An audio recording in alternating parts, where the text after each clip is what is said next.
Happy Bharat, happy వరల్, rich Bharat, rich వరల్, జై భారత్ యాత్ర for Vishwam. Welcome welcome, grand welcome. మొదటిసారిగా మన వీడియోలు చూస్తుంటే లైక్ చేయండి, సబ్స్క్రైబ్ చేయండి, పక్కన ఆల్ అనే బెల్ ఐకాన్ని యాక్టివేట్ చేయండి. నేను మీ మనీ పవర్ భావపన్నం యోగాచార్య, numerologist, excellent life coach. So ఈరోజు నేను చెప్పబోయేది ఏంటంటే మెయిన్ టాపిక్.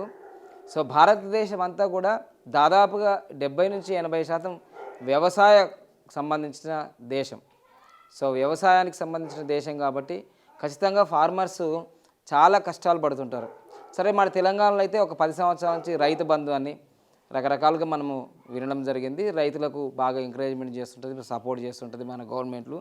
సో ఇప్పుడు మన తెలంగాణలో ఇప్పుడు కాంగ్రెస్ పార్టీ కూడా వచ్చింది, రైతుల గురించి బాగా సపోర్ట్ చేయడానికి ప్రయత్నం చేస్తుంటుంది. అంటే ఏ ప్రభుత్వం వచ్చినా అక్కడ సెంట్రల్లో మన బీజేపీ ప్రభుత్వం ఉన్నా ఏ ప్రభుత్వం ఉన్నా రైతుల్ని బాగుపరచాలా, రైతుల్ని డెవలప్మెంట్ చేయాలంటారు. కానీ రైతు దాకా వచ్చిన తర్వాత రైతుకు ఉన్న కష్టాలు మామూలుగా ఉండవు. పాపము పంట వేయడానికి ఎంత కష్టపడతాడో చిన్న ఎగ్జాంపుల్ చెప్తా. ఒక ఎకరానికి 30,000 ఏమో ఖర్చు పెట్టిన అనుకోండి, ఒక ఎకరానికి, ఇంకా ఎక్కువ కావచ్చు తక్కువ కావచ్చు, నేను లెక్కేస్తున్నా. 30,000 ఖర్చు పెట్టి దాదాపుగా వరి పంట ఒక 6 నెలలో 9 నెలలకు చేతికి వచ్చేసరికి నిజంగా చెప్పాలంటే ఆ 30,000కు తోడుగా ఇంకేమో ఖర్చు అవుతుంది తెలుసా, అసలు ఇంకెక్కువ అవుతుంది. దాని తర్వాత ఆయనకు అమ్మితే 10-15 వేలు కూడా రావు.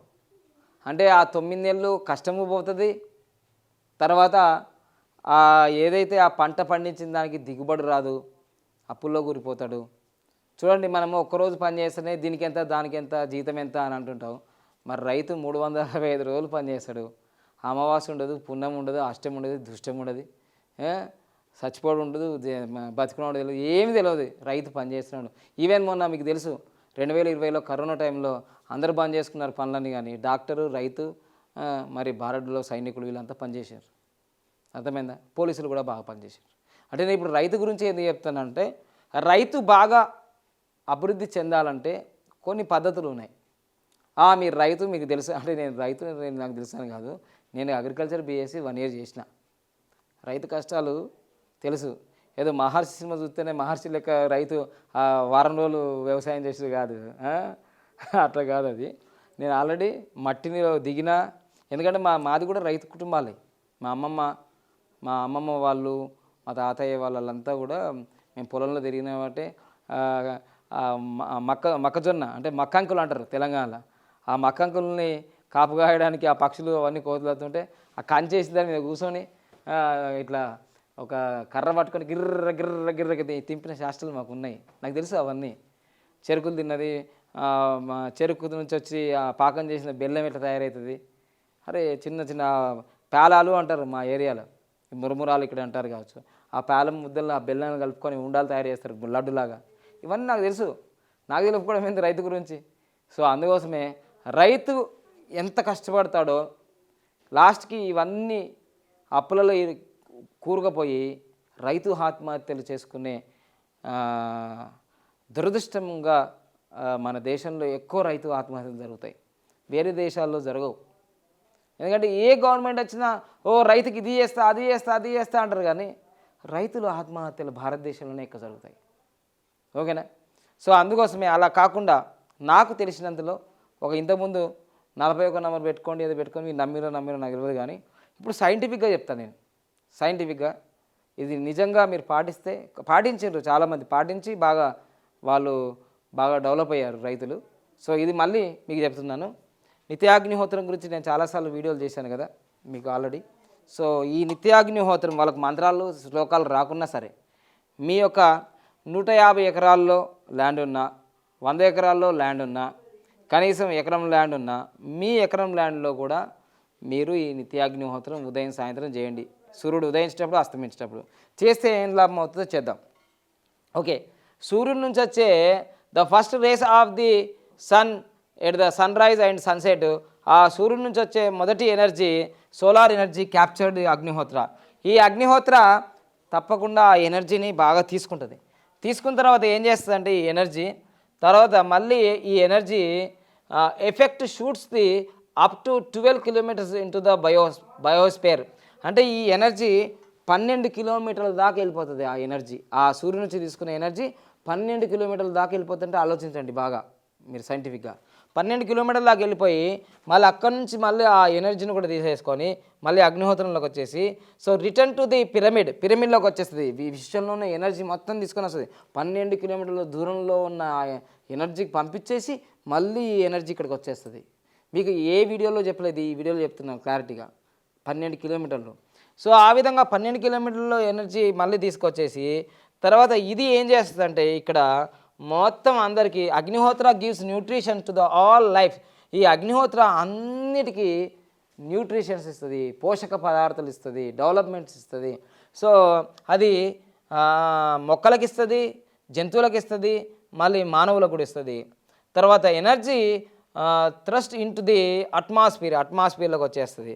So plants gives a feedback effect the అట్మాస్ఫియర్. మళ్ళీ ప్లాంట్స్ కూడా ఆక్సిజన్ ఇస్తుంది. దాని తర్వాత ఈ ఎఫెక్టు ఎంత బాగా Agnihotra is the basic homa, it initiate the main healing cycle. The Agnihotra effect covers the in area of 150 acres. ఇది నేను చెప్పేది.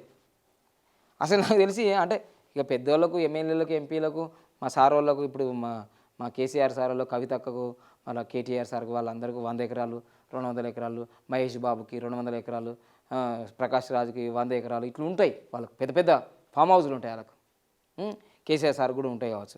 అయితే వాళ్ళకు 150 ఎకరాలు వరకు ఇది పనిచేస్తుంది. అంటే మీకు ఒక ఎకరం నుంచి 150 ఎకరాల వరకు ఈ ఒక్క అగ్నిహోత్ర పాత్ర మీకు పనిచేస్తుంది.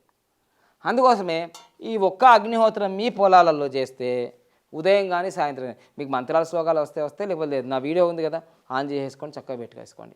సో దీనివల్ల మీకు చిన్న ఎగ్జాంపుల్ ఇస్తాను. ఒక్క ఎగ్జాంపుల్, మీకు ప్రతి సంవత్సరము ఒక ఎకరానికి 20 బస్తాలు 30 బస్తాలు వచ్చినాయి అనుకోండి. అది వరి గురించే. మనకు తెలంగాణలో ఎక్కువ ఇప్పుడు వరి పండిస్తున్నాం కాబట్టి మీకు వరి గురించి మాట్లాడుతున్నా. ఒక 20 బస్తాలు వచ్చినాయి అనుకోండి ఎకరానికి. అగ్నిహోత్రం చేసిన తర్వాత ఆ 20-30 అవుతాయి. ఇది నేను చెప్పుడు కాదు, చేసిన రైతులు ఫీడ్బ్యాక్, చేసిన రైతులు. సో అట్లనే దీని గురించి ఇంకా బాగా ప్రాక్టికల్గా చేసిన వ్యక్తి మనకు తెలంగాణలో, ఆంధ్రప్రదేశ్లో విజయరామ్ గారు ఉన్నారు. వాళ్ళు ఎమరాల్డ్ సేంద్రియ వ్యవసాయము బాగా ట్రైనింగ్ ఇస్తుంటారు. వాళ్ళు 70 ఎకరాల్లో ఈ అగ్నిహోత్రాన్ని రెగ్యులర్గా చేస్తుంటారు, కంపల్సరీ చేస్తుంటారు వాళ్ళు. దీనివల్ల ఏం జరుగుతుందంటే నిత్యాగ్నిహోత్రం చేయడం వల్ల ఆ పంటలకి ఆ చీడపీడలు నష్టము తగ్గిపోయి దిగుబడి పెరిగే అవకాశం ఉంటుంది. చేసే వాళ్ళకు కూడా మంచి ఆరోగ్యం ఉంటుంది. ఆ అట్మాస్ఫియర్ కూడా మంచి పొల్యూషన్ లేకుండా ఉండిపోతుంది. ఈ విధంగా చాలా రైతులకు ఉపయోగపడుతుంది. అక్కడున్న దాదాపుగా ఒక 9 కిలోమీటర్ల ప్రాంతంలో ఆ యొక్క అట్మాస్ఫియర్ శుద్ధి అవుతుంది. సో అందుకోసమే వేదిక వే టు బీట్ పొల్యూషన్. నేను చెప్పేది ఒకటే, ఈ కొత్త సంవత్సరం నుంచి అందరు రైతులకు నేను విజ్ఞప్తి చేసేది ఏంటంటే, దయచేసి మీ రైతులందరూ, దీనిలో హిందువులు ఉండొచ్చు, ముస్లింలు ఉండొచ్చు, క్రిస్టియన్స్ ఉండొచ్చు, ఏ మతము ఏ కులమైనా సరే సంబంధం లేదు. ఈ అగ్నిహోత్రం మీరు ఉదయం సాయంత్రం మీ పంట పొలాల్లో అగ్నిహోత్రం చేయండి. మీకు డబ్బులు లేకపోతే కనీసం ఏం చేస్తారంటే, ఈ పాత్రలు కాస్ట్లీ ఉంటాయి, అమెజాన్లో ఉంటాయి అని అనుకుంటే మీరు ఏం చేస్తారంటే, పల్లెటూళ్ళల్లో కూడా ఇవి మట్టి పాత్రల్లో కూడా 250 రూపాయలు దొరుకుతున్నాయి. ఈ పిరమిడ్లకు తయారు చేస్తున్నారు. ఈ మట్టి పాత్రల్లో కూడా తయారు చేస్తున్నారు పిరమిడ్ లెక్క. 250-300 దొరుకుతున్నాయి అవి. దాంట్లో పిడికలేసన్నా ఉదయం సాయంత్రం పెట్టండి, అప్పుడు బాగా లాభం జరుగుతుంది. ఓకేనా? సో అట్లా మీరు చేస్తారని రైతులు మంచి దానివల్ల నాణ్యమైన పంట వస్తుంది. ఆ నాణ్యమైన పంట తింటే మరి ప్రజలకు మరి బీపీలు, షుగర్లు, మోకాల నొప్పులు, కాళ్ళ నొప్పులు, కీళ్ళ నొప్పులు, ముఖ్యంగా అసలు పెళ్ళైన తర్వాత పిల్లలు పుడతలేరు 10 సంవత్సరాలైనా. పిల్లలు పుడతలేరు 10 సంవత్సరాలైనా. మళ్ళీ ఏమంటారు తెలుసా, పిల్లగానికి పటేల్తనం ఉందో లేదో అంటారు. మళ్ళీ పటేల్తనం ఏంది? పటేల్తనము ఫస్ట్ అసలు తినే ఫుడ్డే మంచిగా లేదు. పటేల్తనం ఫుడ్ కాదు అది. అంత ఎరువులతో వచ్చి అంత పెస్టిసైడ్ ఎరువులు మసాలా తిండి కదా. సో అందుకోసమే మళ్ళీ నెక్స్ట్ మన తాత ముత్తాతలు ఎంత బలంగా ఉండే అంటారు చూడండి. ఏమరా పిల్లగా ఒకరిద్దరు గడంగానే ముడ్డినొస్తుంది ముతినొస్తుంది అంటున్నావు. మా అప్పుడు 10 మంది 12 మందిని కన్నాం. అంతెందుకంటే ఎన్టీ రామారావు గారు దాదాపు 12 మంది. అసలు అందుకోసం మేము విశ్వవిఖ్యాత నట సార్వభౌమ అన్నాడు కదా. అది అంటే అప్పుడు ఉన్నోళ్ళు ఆజానుభావులు, వాళ్ళ ఫిట్నెసే వేరు. ఇప్పుడు అంతా అబజబదబ్బా ఏంటిది, ఇప్పుడు అంతా పారంకోర్లు. చూస్తే మాత్రం ఇట్లా అంటారు, ఇట్లా ఫ్రెంచ్ కట్టులు, మీసాలు నిలబెట్టుడు, ఓ ఇట్లా డైలాగులు, ఓ ఇట్లా పోజులు. కానీ అక్కడికి పోతే దున్నేదే లేదు.